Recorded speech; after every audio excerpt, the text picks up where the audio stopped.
Welcome to the Meeting Underground. In today's episode, we feature an interview with Johnny G and myself about the background and formation of being in the band Blind Drifter Luke. At the end of this program, we're going to feature a live performance of the song Come Together, which is the first single release from the album This Was by Blind Drifter Luke. We really appreciate you joining us. We thank you for your support, and here's the interview. So, what'd you think of Brushy One String? Oh man, I love it. Yeah, yeah. It's really like it just embodies everything I love about music. He was so cool. How something so simple can just be so cool, and it's like group things. Like they're all kind of like harmonized, or doing a little vocal stuff with them. I was watching. Really cool. Someone mentioned it came up in my Facebook page where it was like a memory a couple years ago from the documentary Rise Up. It's the Jamaican Music Underground. Cool. And so somebody mentioned to me about that, and I said, I haven't seen it in a long time. So I watched it again. First thing that came up though was Brushy One String. Really? This guy is so cool. I saw him, I went, this guy's really cool. Mm-hmm. Anyway. Man, I love his energy too. He's just like you can tell he just loves music. He's having fun with it. Yeah. So I know a lot about your background because from one perspective, I'm your dad, you're my son, but I don't know a lot of stuff. Actually, I've thought about it. I don't really know your perspective of some of the things you started out with. So I want to ask you a little bit about your background. Like, when did you first start playing guitar? When did you get an interest to play guitar and that kind of thing? Well, I mean, I grew up around music, obviously, with you guys, but I remember when I got into high school, you guys kind of approached me, or maybe, it came up, like, do you want to play music? What part of music do you want to play? And that's when I was like, I kind of like drums, and I started taking drum lessons, and that's kind of where I was at that point in my life. I wanted that style of playing music, moving around and doing rhythm and stuff. So I did that for a while, but then I just kind of, after high school, didn't play them anymore. Drums are hard to have around, Yeah, hard to pick up and carry around. But I remember I got my Takamine acoustic for Christmas, I think the year I graduated, which would have been 2007. So I really late in my life started playing guitar, but that kind of started it all. And that guitar was from it was the same model and everything of the guitar that Glenn Hansard used in Once. And that opening scene where he's playing that busted Takamine. What a movie. And that song is incredible. Yeah. That's one of the most chilling songs ever. But I was looking for a gift for you, and I found that at this pawn shop, and it was like, that's the exact same model, everything. It looks almost exactly the same. Yeah, that was right after that movie and so come out. I kind of gave your gift to you in the form of that movie and references to the movie. Which is pretty actually incredible, because up till then I'd listened to a lot of punk music and heavy metal, and like soon after that, I mean I liked some other stuff that wasn't that, but soon after getting that guitar is when I really got into a lot of that kind of music, that solo, from one mind kind of thing, really passionate music, usually acoustic guitar, and Glenn Hansard was definitely one of great. He's one of those types of guys that really influenced me and made me want to play guitar. And he's like crosses generations. It's like a lot of young people like him, and man, when I saw him, I just love him. He's one of the best songwriters. He's a great songwriter. Yeah. And the Frames, his band that he was in before that, one of the greatest. Some of their albums are some of the greatest albums of the '90s to me. So one of the questions I was going to ask you was your influences. We're already talking about that. It kind of leads into that. I read an article just recently, and they were saying that when a person's 14 years old, you go to that date, and whatever is really the influence of music when you're about 14 years old is the music that sticks with you. Yeah. So that would have been for you about 2002 or something, right? What was it? Yeah, something like that. Yeah. So probably somewhere around there.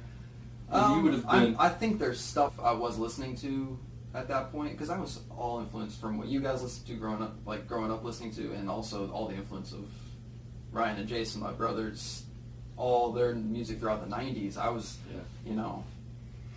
I was always around that stuff. So, and the Frames and Glenn Hansard's probably, I'm sure I heard some of their albums even back then, because they've been around for a long time. But yeah, I'd say that holds pretty true. But back then, that was when I was really into punk. I liked a lot of punk music, and that's kind of what started my love for music in general. I've kind of taken a backward trail. I'm an older generation guy. I'm 60s and all that stuff. But punk has like been a new fascination for me. I've been just following. I just heard an interview with a guy from X. Yeah. Wow. Cool guy. And it's like I've been listening to a lot of interviews and stuff like that. And, but that's funny how that is. Well, so who do you like today? What kind of who's on your song list, your playlist of listening? If you went to Spotify or something like that. One of my Anyway, I still like a lot of, not solo projects, but like one of my favorite guys is a guy named Chad Van Galen. He's that guy. He's out of Canada. I can't remember exactly where in Canada, and he is just he's super weird, and he tunes his guitar weird, and he didn't know what he was doing when he started playing guitar. So he plays very unorthodox, but he's also just really strange. His lyrics are strange, and he draws all his own music videos, which is incredible. He animates them. Animated but drawn? Yeah, and they're all really weird and kind of psychedelic and stuff, but really creative. And he was a huge influence for me. But I'd say he's almost always on my playlist. Mimicking Birds is another band that was a guy, like a solo guy out of Portland that he has a band now. Who's the guy that Jason Molina. Jason Molina. You've talked a lot about him. In these last few years, I didn't ever know about him. You know, he's been around for a while, but I never knew about him until the last couple of years. And when I started listening to him, realized that he died in 2013 at the age of 39 and of alcoholism. Wow. And he's a fantastic songwriter. And he's got so much emotion in everything he plays. Well, one of our mutual friends, Randy, I was just talking to him, and he said he's been listening to this guy, and he says he's really good. And you told him about him, and I told him that he passed away. It's like he didn't know that, but so that his name came up again just like a week ago. Yeah, and speaking of Glenn Hansard, after I've heard about Jason Molina, found that Glenn Hansard did like a 5-track album, all of covers of Jason Molina. Like, that shows you. Wow. He actually recorded an album. Yeah, that's how much influence this guy had. And he just died at such a young age. But he wrote a ton of albums under all kinds of different names. And it's cool that that's left behind. And that's influenced me dramatically. Well, I'm going to, Blind Drifter Luke, and that's the band we're in together now. This is a joint project between Johnny G and me. And we've been doing this now. I think we began rehearsing together in around October 2016. It was the fall of 2016. You and I, we had an empty apartment space, and we started rehearsing and working together. And then we did a lot of shows, local shows. We did a number of local shows, Betty's and New Life Records, and some places like that. And then we took it and we moved. We did some shows out of state. We went to Florida and did a show at this bookstore, record shop bookstore type place. Yeah, it's a really cool place. Yeah, really cool, and that was a great experience. And then we went to Louisville, to the Boneheads Pub, which was such an experience. We could have a whole show on. I was just telling somebody about that the other day. Those people were so cool. It was probably one of the best shows I played, just because the atmosphere, everyone was having a good time, and everybody was welcoming us. They were just having a good time, and the music was the soundtrack to their evening. And that's the Boneheads Pub in Louisville. Yeah. It's a motorcycle bar. But these guys were so nice to us. They were just like, they all pulled up chairs and they just like patted us on the back and talked with us while we were playing. And it was this really, really phenomenal show, phenomenal event of being there with them. It was really cool. Yeah, it really was. And then we started doing, I began looking for a way for us to do a regular, this is funny how this all worked. I was looking for a place we could do a residency in Nashville. A small bar, a little place that we could go, and we could play there every 2 weeks, every week, once a month. Just go back. And what ended up happening was we had been doing these shows at the Room in the Inn, which is a homeless program for people that are homeless and have drug issues and stuff like that. Really cool organization. And we had been doing one of those at the end of the year. I mean, that goes back 5 years or 4 or 5 years. We did one around Christmas time or something. Yeah, around Christmas we would do a give back. Well, then they opened up and asked us to come and play their little cafeteria cafe is called Clancy's Crossroads Cafe. Yeah. It's Clancy's Crossroads Cafe, and they started asking us if we'd come back every month, and that became our residency. Which, wow, that wasn't what I thought. No, it was accidental, but it was actually, I think, probably much more rewarding than any other residency. Those are the best shows. That's the highlight of my month. We've probably done something like 20 something of them now because it's been a couple years. Yeah, and it's the best experience playing to those guys. Really so appreciate it. Yeah, and that's been really great. Well, back Blind Drifter Luke. The whole idea of Blind Drifter Luke came from an idea that I had recorded Rebel. Yeah. And it was so different. It's slide guitar. It's kind of Western sounding. Yeah. And it was so different than anything else that I didn't see it fitting into some of the releases I was doing as Right Reverend John, and you've been joining me with Right Reverend John and Johnny G as we do live shows and stuff like that. Yeah, that's what it started as. And then when I did the Rebel video, it was the legend of Blind Drifter Luke, and I have all these. There's still, you can still see it at the Pinterest, my Pinterest page, which is Pinterest at John at LaFave, and it has all the documentation of it. And then we did 2 videos. One of the videos was Rebel, and the other one was Get Along Little Doggy, and they had a theme, and they were about this guy.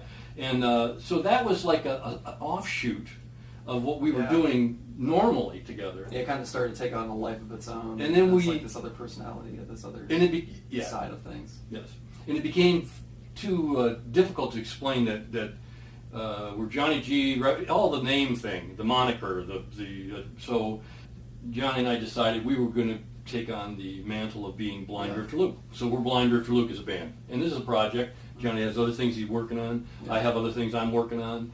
And but Blind Drifter Luke is us. And we've also been able to enjoy, we have had percussionist Austin Bailey. He joined us, and he's made a great difference. Our shows have been really cool. But we play all over the place. We're kind of having a hiatus right now of shows. Yeah, and the podcast is taking up a little time. So, but first album we put out on February 9th, and I said in an early episode, the very first episode, I think it was February 28th, but it was February 9th. That's my clarification, and it was the day that the Beatles were on Ed Sullivan.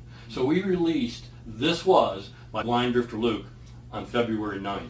We've been releasing singles from it. The first single we released was a cover of the song Come Together. And now we're going to show you the end product of that. We're going to show you a live performance of us playing Come Together. We appreciate you being here, appreciate you support. Follow us, look for The Meeting, hashtag The Meeting Underground. You can find our podcast, and also you can find these vidcasts on Stage Coup Records YouTube. It's our Stage Coup Records, that's Stage C-O-U-P Records on YouTube. That's our channel, and that's where the vidcasts are being released. And we're now releasing everything on Monday. We said originally Friday. Monday's a better day. I'm on a learning curve here. Yeah. But appreciate you, Johnny. Yeah, absolutely. We're gonna have Johnny back. We're gonna do some other interviews and stuff like that. But today's show is an introduction, and here's us doing Come Together.